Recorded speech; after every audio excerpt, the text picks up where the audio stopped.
Өркен жастар сыйлығы. Балқаштық белсенді әрі талантты жастар марапатталды. Жаңа нысан. Балқашта қосымша білім беру инновациялық орталығы ашылды.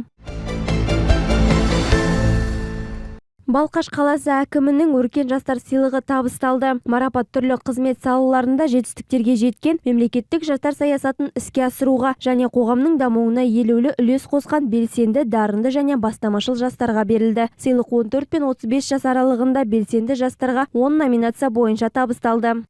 Номинация егерлері. Мейірім номинациясы Ақмарал Құрманғали, Балқаш қаласы көпсалалы ауруханасының аға медбикесі. Қайсар номинациясы Аманжол Тағай, номер 538-98 әскери бөлімінің лейтенанты. Шебер номинациясы Ерболат Серік, Балқаш жылу жауапкершілігі шектеулі серіктестігінің 4-ші разрядты слесарь жөндеуші. Еңбек адамы номинациясы Әкім Мінапас, Қазақмыс Сmelting жауапкершілігі шектеулі серіктестігінің энергоқондырғыларды жөндеу учаскесінің шебері. Білім және ғылым саласындағы үздік жас маман номинациясы Ақбаян Жұмырова, халық қаһарманы Қошқарбаев атындағы Балқаш технология және сервис колледжі кәсіби оқыту жөніндегі директор. Жыл оқушысы номинациясы Ділда Еркебаева, номері 12-ші жалпы білім беретін мектеп оқушысы. Жыл спортшысы номинациясы Рамазан Нұрлыбаев, Балқаш қалалық спорт клубының нұсқаушысы. Жас мемлекеттік қызметшісі номинациясы Түрбек Қиынбек, Балқаш қаласы құрылыс бөлімінің бас маманы. Жыл студенті номинациясы Анель Амертаева, Балқаш жоғарғы медициналық колледжінің студенті. Жыл волонтер номинациясы Нұрбатыр Бимузин, Мусин атындағы Балқаш гуманитарлық техникалық колледжінің студенті. Жас өлкетанушы номинациясы Павел Новокшонов, Тау гиді жол серік. Ізденіс номинациясы Айгерім Аманғали, Редми кітап клубы, қоғамдық бірлестік жетекшісі. Медиа саласының үздіктері номинациясы Айдана Несіпбай, Өркен медиа телеарнасының журналисті. Гүлзат Қауыркенова, Балқаш өңірі газетінің журналисі. Өркен жастар сыйлығының ақпарат саласының белсендісі номинациясын журналистика саласында 8 жылдан астам тәжірибесі бар телеарнамыздың тілшісі Айдана Несіпбай иеленді. Айдана түрлі деңгейлердегі байқаулардың жеңімпазы және журналист ретінде шеберлік сабақтарын өткізіп, кәсіби дамуға үнемі көңіл бөліп келеді. Мен бүгінгі жастар сыйлығының иегері атандым. Бұл мен үшін үлкен мәртебе әрі жауапкершілік. Бұл марапат менің еңбегіме берілген баға деп білемін. Бүгінгі сыйлық мен үшін тек марапат қана емес, әрі қарай даму мен ізденіске шабыт беретін маңызды қолдау. Осындай мүмкіндік берген жастар ресурстық орталығына алғысымды білдіремін. Іс-шараның өтуіне бірқатар демеушілер қолдау көрсетті. Атап айтқанда Алтын арна жауапкершілігі шектеулі серіктестігі, депутат Андрей Сакульский және Өркен медиа жауапкершілігі шектеулі серіктестігі жастар бастамасын қолдап, жобаның жоғарғы деңгейде ұйымдастырылуына үлес қосты. Демеушілер бұл қолдауды жыл сайын көрсетіп, жастардың шығармашылық пен кәсіби дамуына мүмкіндік беруді дәстүрге айналдырған. Телеканал Өркен Медиа уже не первый год поддерживает молодежную премию Өркен. Өркен Медиа телеарнасы бірнеше жылдан бері Өркен жастар сыйлығын қолдап келеді. Біз қаламыздың белсенді және талантты жастарын марапаттауды маңызды деп санаймыз. Бүгін біз Балқашты өз еңбектерімен дамытып жүрген жастарға 2 демеушілік сыйлық тапсырдық. Біз жастардың күшіне сенеміз және осындай жастарды қолдап, жаңа көшбасшыларды ынталандырғанымызға мақтанамыз.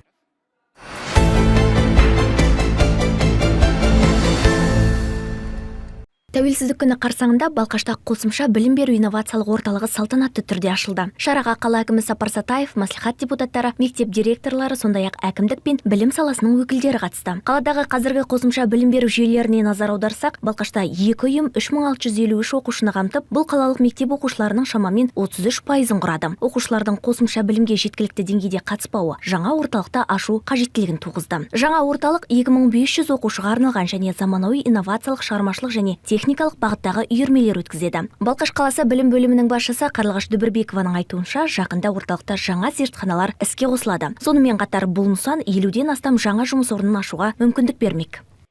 Біз қаламызда 4 колледж бар. Сол колледждармен меморандум аясында оқушыларды ерте жастан кәсіби бағдар беруге, бейімдеуге мүмкіндік болатын жұмыстар жүйесі жүргізіледі.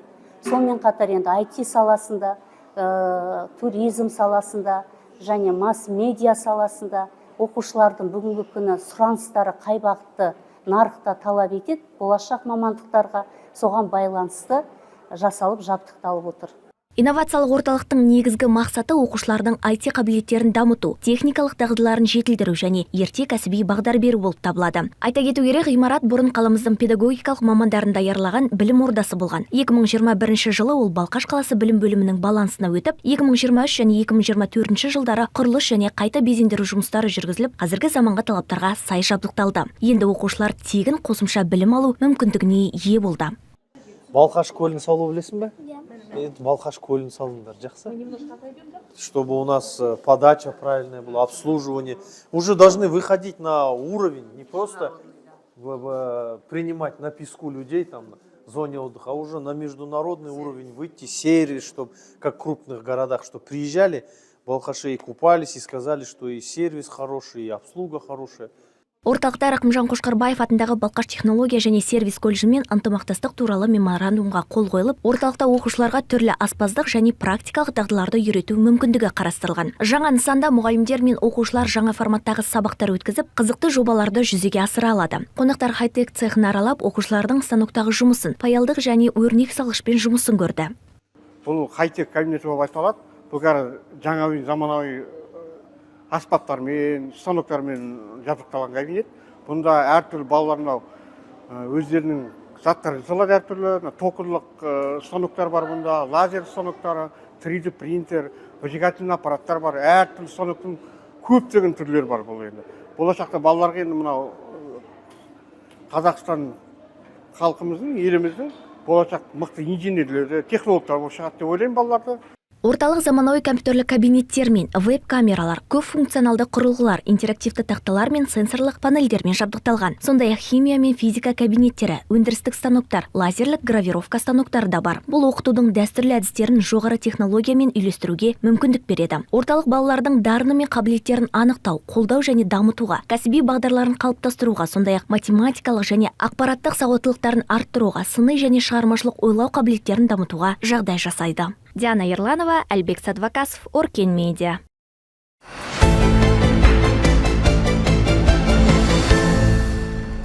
03-876 әскери бөлімінде ел қорғаны болуға ниеттенген жас сарбаздар әскери ант қабылдады. Күзгі шақырылым аясында әскер қатарына алынған 52 жас сарбаз Астана қаласынан шақырылып Қазақстан Республикасына адал қызмет етуге салтанатты түрде серт берді. Әскери ант әрбір азаматтың өміріндегі ең жауапты кезеңдердің бірі. Осы рәсімнен кейін жас сарбаздар ресми түрде Қазақстан Республикасының қарулы күштері қатарына қосылды. Бір ай бойы әскери тәртіпке бейімделіп, саптық дайындық пен қару қолдану дағдыларын меңгерген сарбаздар бұл күні нағыз жауынгер ретінде танылды. Әскери ант қабылдау күні біздің әскери бөлімге мейрам күні деп есептеледі. Біздің әскери бөлім 2017 жылы 20 желтоқсанда құрылған. Осы әскери бөлім 2024 жылдан бастап жас сарбаздарды қабылдайды.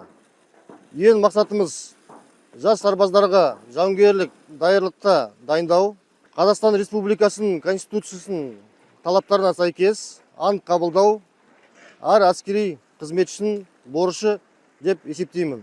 Бүкіл жас сарбаздарға ант қабылдау күнімен құттықтаймын. Тілейтім зор денсаулық, аман-есен әскери борыштарын атқарып, үйлеріне оралуға тілектеспін. Салтанатты шараға сарбаздардың ата-аналары мен жақын туыстары жиналып, ұлдарының өміріндегі маңызды сәтке куә болды. Әскерилер үшін мереке саналатын бұл күн перзентін отан қорғауға аттандырған ата-аналар үшін толқу мен мақтанышқа толы ерекше сәтке айналды. Дегенмен көктайғақ салдарынан республикалық маңызы бар автожолдардың жабылуына байланысты кейбір ата-аналар салтанатты шараға қатыса алмады. Бір ай бойы туған туыстарын көрмей, дәл осы күнді асыға күткен жас сарбаздардың сәлде болса көңіл күйлері түскені жасырын емес. Себебі маған бірінші айым келген айымнан бастап маған өте қатты ұнап жатыр. Бізге автомат атуды үйретті, ол қандай бөліктер тұрады. Бізге устав бар, 4 кітабы. Сол устав бойынша қалай сөйлеу керек, қалай жүру керек, киіну керек, қалай өзімізді ұстауымыз керек, соның барлығын үйретуде.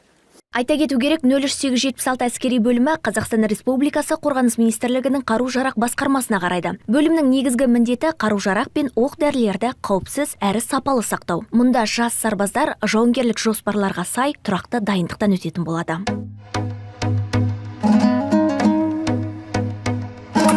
Ұлтану болмай ұлтымның сақталмауға ұмтылдым. Құлы болмаған құлқынның, пейілі қымбат жұртымның, мен қазақтың ұлымын. Шуағын төккен қаламның, шұғыласынан жаралдым, миллиондарға сатылмас, мейірі қымбат анамның, мен қазақтың ұлымын.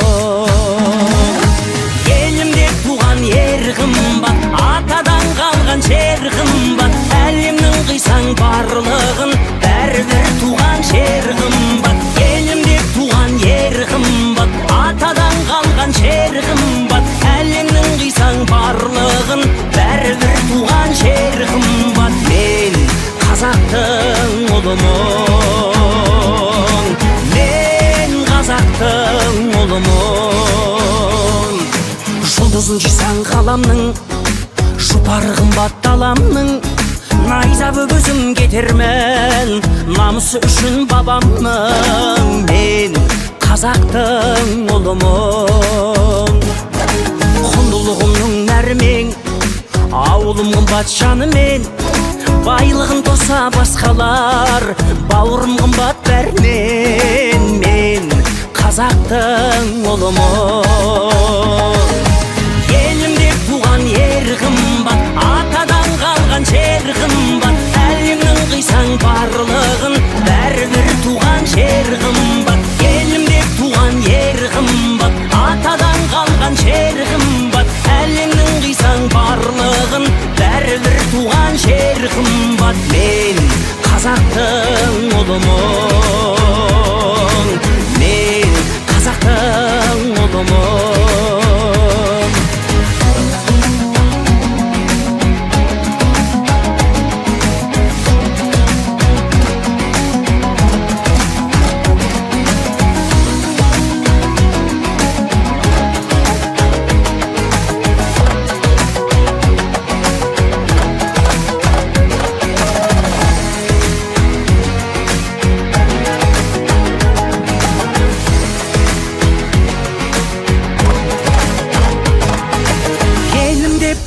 Ер қымбат, атадан қалған жер қымбат, әлемнің қисаң барлығын, бәрібір туған жер қымбат. Елімде туған ер қымбат, атадан қалған жер қымбат, әлемнің қисаң барлығын, бәрібір туған жер қымбат. Мен қазақтың ұлымын, мен қазақтың ұлымын. Яна Ерланова, Альбек Садвакасов, Оркен Медиа.